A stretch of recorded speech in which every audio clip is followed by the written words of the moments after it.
Let's talk about SOLID, the five classic design principles that tell us how to arrange our functions and data structures into classes and how those classes should be interconnected.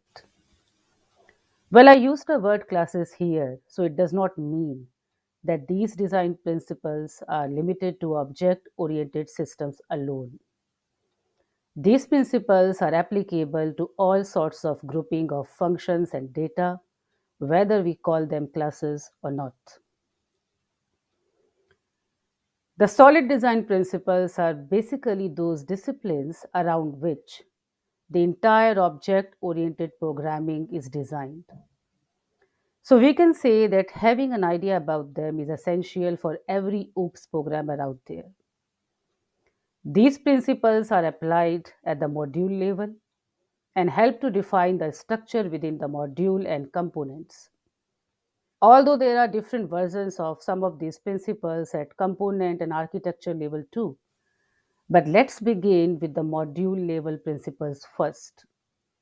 Since modules are the foundational bricks of any software architecture, laying them down perfectly is crucial. So let's talk about these foundational principles called SOLID that are crucial for a good architecture. Well, SOLID is an acronym here where S stands for Single Responsibility Principle, the SRP, O for the Open Closed Principle, L for Liskov Substitution Principle, I for the Interface Segregation Principle, and D stands for the Dependency Inversion Principle. But you may ask, why do we need to follow these principles at all? Why can't I start writing the code straight without following any principles? So the answer is yes. Of course, you can do that. If you're talking about a school or college semester project where you have to just submit the assignment, get the marks, and then simply forget about it. And that's what the people generally do. Then there's no need to follow any sort of design principle.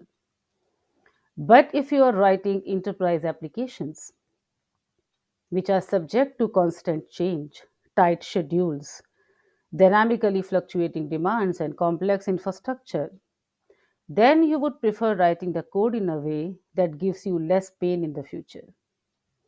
A code that remains flexible to any sort of change and at the same time remain robust and reusable too.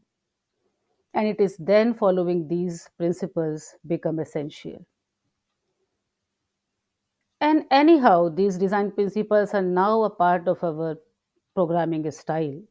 So, whether you are in school or in college or at an enterprise, whenever you will code, the modern programming languages are designed on around these design principles. So, whenever you will code, you will intentionally or unintentionally following these design principles in your style.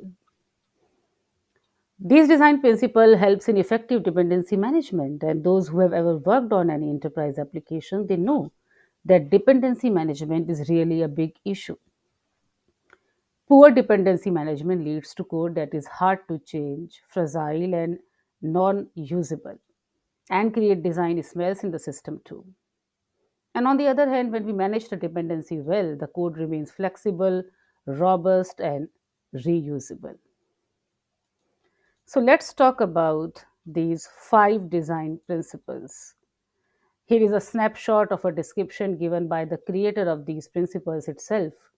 Yes, I'm talking about Robert C. Martin, whom we all know as Uncle Bob, and who first collected, assembled, and presented these principles in the early 2000s in the form of SOLID.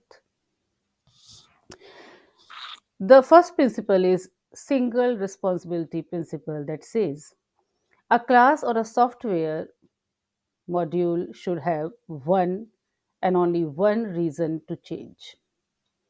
For example, rather than having a single class or module responsible for both data storage and data processing, it is better to separate these two concerns or responsibilities into two different classes or modules. This makes the system more maintainable and easier to understand.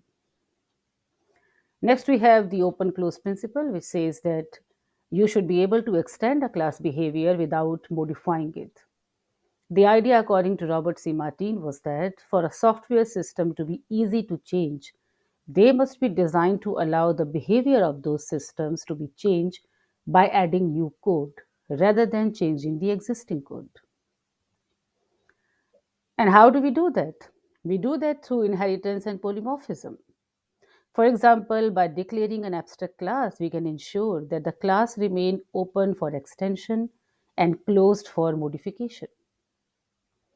Another important design principle is Liskov substitution principle. That says the derived classes or the subtypes should be substitutable for their base classes or base types.